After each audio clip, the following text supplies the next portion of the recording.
Hi and welcome back to the channel. Today my little story is about my dad and where they lived in 1947. Some of you will already know that they lived up the camp in 1947.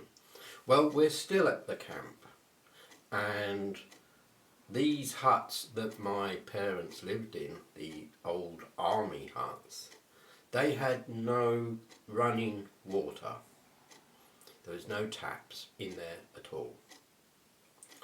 So my dad, he knew a mate who probably knew several other mates,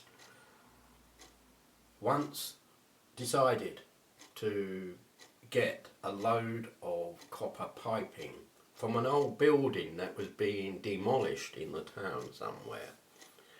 And this mate brought up the copper piping, and my dad set to put water into the hut, or on the outside of the hut I should say, really.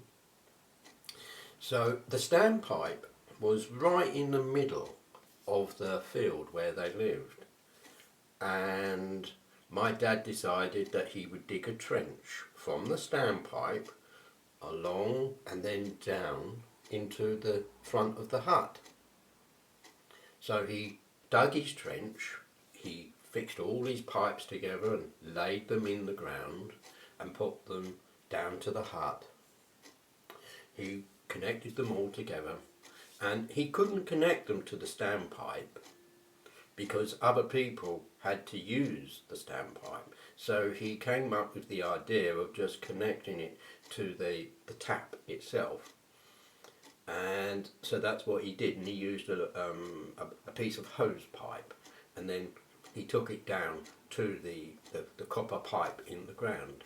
And as he was putting the copper pipe into the ground, he was covering it up again. So the job was finished.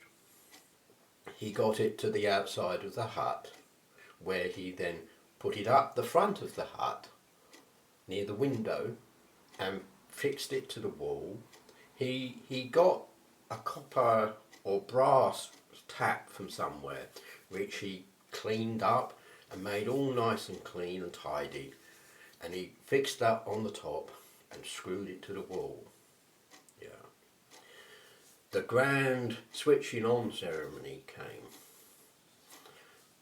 He said to my mum, "Come on then, I'm going to turn the tap on." So he stuck the bucket underneath the tap and he turned the tap like this.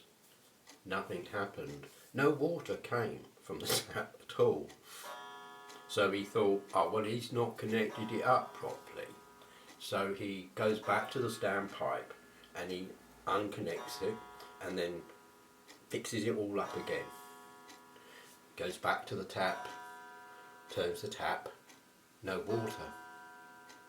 So he thought, maybe I've got a leak somewhere.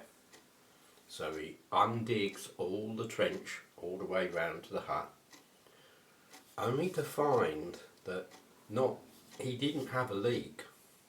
There were no pipes. Somebody had come along behind him at night and dug the pipes up and stole them. So all he had was the hose pipe coming down from the tap and the pipe work outside the hut. All the other pipes had gone. Thank you guys for watching. I'll see you all very soon. Bye for now.